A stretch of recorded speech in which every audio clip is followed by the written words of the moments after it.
Well, I think when it comes to making young people aware of their capacity to impact community issues, I think there's a couple of things that would be good to keep in mind. One is that what are the sort of already existing avenues for voice?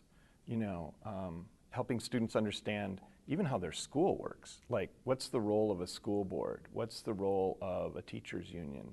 How are curriculum decisions made? How are funding decisions made? And are there any existing avenues to even impact those? Because in some cases, in some schools, there are. You know, what role does the student senate play? Things like that. And then looking at how are decisions made in the wider community, helping them understand the role of the city council, helping them understand the role of the Chamber of Commerce, helping them look at the role that faith communities play.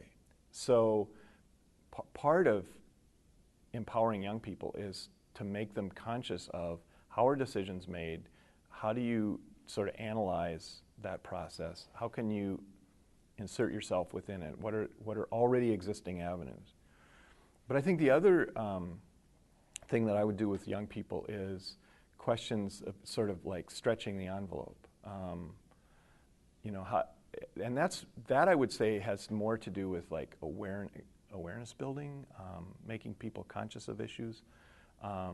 So it's things like creating events that educate others, utilizing social media,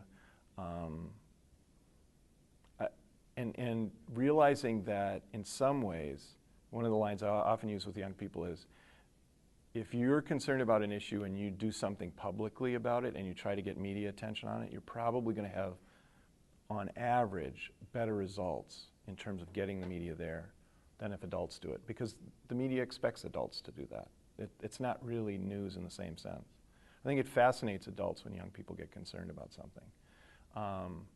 And you know, young people bring an energy, bring an idealism that can push us beyond sort of the current way we see the world and what's possible. So it's, on the one hand, I'd say, here's how you contact a legislator, here's how you impact city council, here's how a chamber of commerce works, here's how your school board works. But it's also about, what do you really care about? How can you get that message out in creative ways? Who else do you know? So it's not just you. So I think it's a blend of those two approaches that works.